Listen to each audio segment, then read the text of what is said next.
Assalamualaikum warahmatullahi wabarakatuh. Kami dari kelompok 3 akan presentasikan materi jaringan syaraf dari mata kuliah kecerdasan buatan. Sebelumnya, perkenalkan, nama saya Dimas Arya Wardana, NPM 186712 dari program studi Informatika Fakultas Teknik dan Informatika Universitas PGRI Semarang. Di sini saya akan menjelaskan materi yang pertama, yaitu jaringan saraf biologis. Otak manusia berisi sekitar 1011 sel saraf neuron yang bertugas untuk memproses informasi yang masuk. Tiap sel saraf dihubungkan dengan sel saraf lain atau sinapsis. Tiap sel bekerja seperti suatu prosesor yang sederhana. Masing-masing sel tersebut saling berinteraksi sehingga mendukung kemampuan kinerja otak manusia. Di sini saya akan menampilkan model neuron jaringan saraf biologis. Nah, untuk keterangan lebih lanjutnya, komponen utama neuron dapat dikelompokkan menjadi 3 bagian. Pertama, yaitu dendrit, bertugas menerima informasi jalur input bagi soma. 2. Badan sel soma, tempat pengolahan informasi. 3. Akson, bertugas mengirimkan impuls-impuls sinyal ke sel saraf lain, jalur output bagi soma. Jaringan saraf tier 1 sebagai suatu generalisasi model matematis yang didasarkan atas asumsi sebagai berikut. 1. Pemrosesan informasi terjadi pada elemen sederhana yang disebut neuron. 2. Informasi mengalir di antara sel saraf atau neuron yang melalui sambungan penghubung. 3. Setiap sambungan penghubung memiliki bobot yang bersesuaian. 4. Setiap sel saraf akan menerapkan fungsi aktivasi terhadap sinyal penjumlahan bobot yang masuk kepadanya untuk menentukan sinyal keluarannya. Materi selanjutnya akan dijelaskan oleh teman saya, yaitu Mas Manda. Silakan Mas Manda.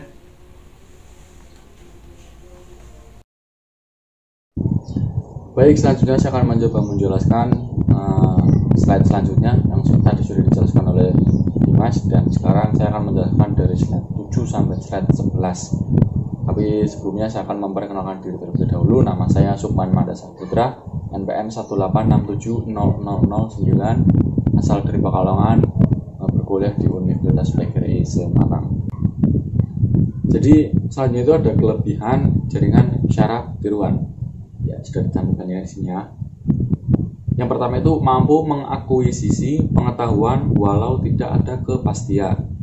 Yang kedua, mampu melakukan generalisasi dan ekstraksi dari suatu data dari suatu pola dari data tertentu. Nah, yang ketiga itu jaringan saraf tiruan juga dapat menciptakan suatu pola pengetahuan melalui pengaturan diri atau kemampuan belajar, self organizing ya. Yang keempat itu memiliki fault tolerance atau toleransi kesalahan. Jadi gangguan itu dapat dianggap sebagai noise, sebagai pengganggu saja. Kemampuan perhitungan secara paralel sehingga proses lebih singkat. Selanjutnya juga di balik kelebihannya, jaringan saraf tiruan juga ada kekurangannya. Kekurangannya antara lain yang pertama adalah kurang mampu untuk melakukan operasi numerik dengan presisi tinggi. Jadi kadang kalau ada perhitungan itu seringkali jaringan saraf tiruan ini ada kesalahannya atau kurang presisi ya. Yang kedua itu kurang mampu melakukan operasi algoritma, aritmatik, operasi logika, dan simbolis. Yang ketiga, lamanya proses training yang mungkin terjadi dalam waktu yang sangat lama untuk jumlah yang sangat besar juga gitu. Selanjutnya juga ada arsitektur jaringan saraf tiruan. Nah, yang pertama itu ada single layer net. Single layer net ini hanya memiliki satu lapisan dengan bobot-bobot terhubung. Jaringan ini hanya menerima input, kemudian secara langsung akan mengolahnya menjadi output tanpa harus melalui lapisan tersembunyi seperti itu. Seberapa besar hubungan antara dua neuron ditentukan oleh bobot yang bersesuaian, dan kedua itu semua unit input lebih tepatnya itu akan dihubungkan dengan setiap unit outputnya. Ini gambarnya sudah tersedia di sini ya. Jadi ada nilai input dari di atas, terus masuk terus turun ke bawah lapisan input, ke bawahnya lagi itu ada matriks bobot. Melewati matriks bobot itu ada lapisan output, dan yang terakhir itu nilai outputnya. Seperti itu dalam prosesnya ya. Arsitekturnya itu seperti itu. Oke, untuk saya mungkin cukup sampai di sini saja. Selanjutnya akan dijelaskan oleh Mas Zeni. Ya, silakan Mas Zeni. Assalamualaikum warahmatullahi wabarakatuh. Perkenalkan, nama saya Yeni Astrofi, NPM 18670014 dari Program Studi Informatika Universitas PGRI Semarang. Saya akan melanjutkan penjelasan dari Mas Manda. Arsitektur jaringan saraf Tier 1. 2. Multilayer net. Memiliki satu atau lebih lapisan yang terletak di antara lapisan input dan lapisan output. Umumnya ada lapisan bobot-bobot yang terletak antara dua lapisan yang bersebelahan. Jaringan dengan banyak lapisan ini dapat menyelesaikan permasalahan yang lebih sulit daripada lapisan tunggal. Tentu saja dengan pembelajaran yang lebih rumit. Pada banyak kasus, pembelajaran pada jaringan dengan banyak lapisan ini lebih sukses dalam penyelesaian masalah. Berikut adalah contoh arsitektur jaringan saraf Tier 1. Pembelajaran JST. 1. Pembelajaran terawasi atau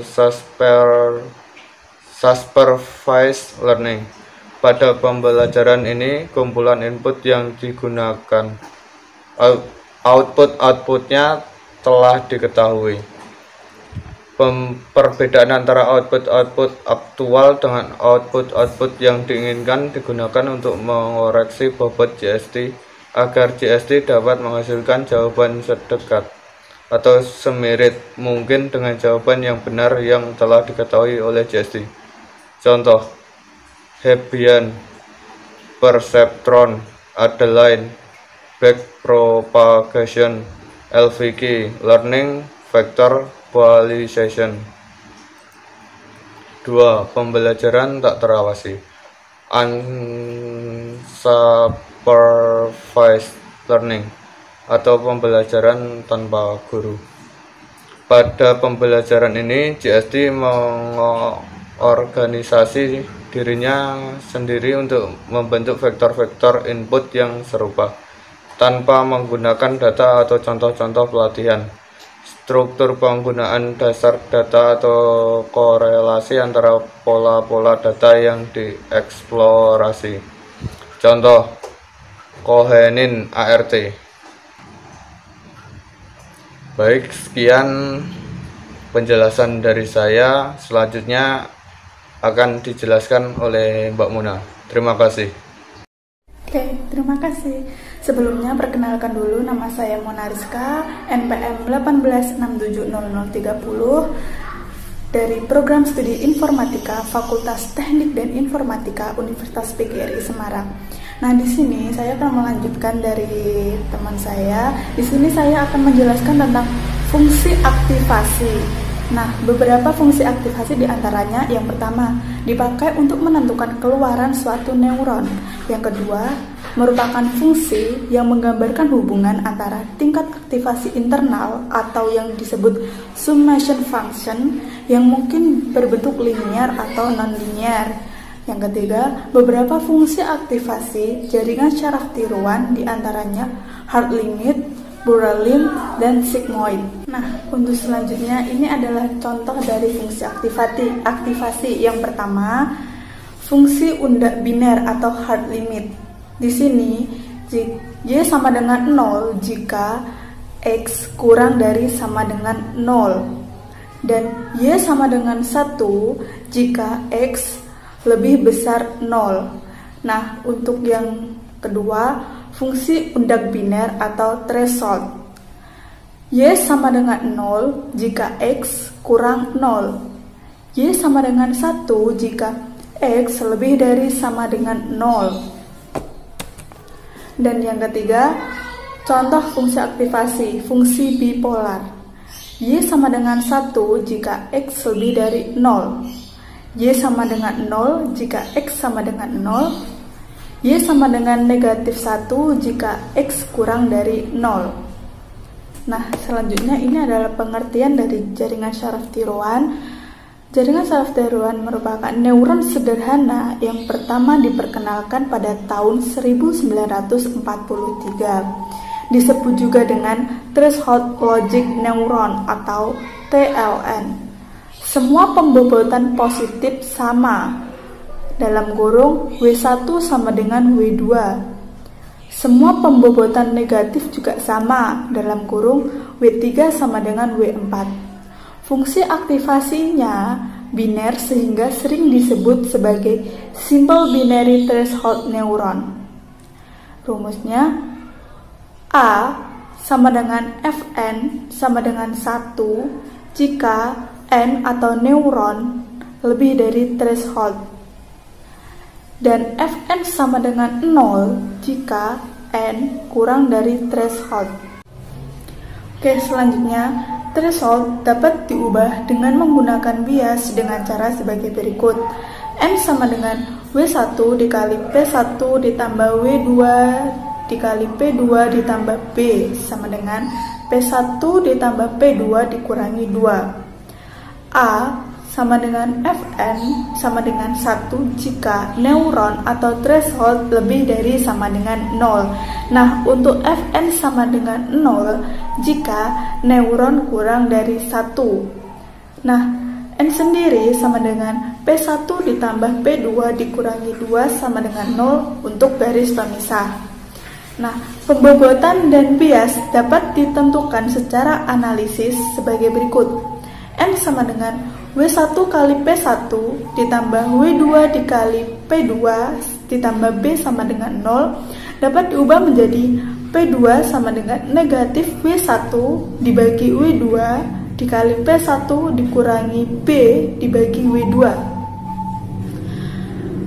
P2 sama dengan negatif P1 ditambah 2. Bisa dengan negatif W1 dibagi W2 sama dengan negatif 1. Negatif B dibagi W2 sama dengan 2. W2 sama dengan 1 bisa diubah W1 sama dengan 1 dan B sama dengan negatif 2. Nah, untuk teman-teman yang masih bingung nih, mau kuliah di mana ya? Atau untuk adik-adik SMA, SMK yang masih bingung juga mau ambil jurusan apa, kuliah di mana? Yuk, langsung saja gabung menjadi keluarga informatika Universitas PGRI Semarang dengan cara klik pmb.upris.ac.id dan langsung saja pilih program studi informatika. Nah, sekian presentasi atau pemaparan materi dari kelompok 3. Assalamualaikum warahmatullahi wabarakatuh. See you.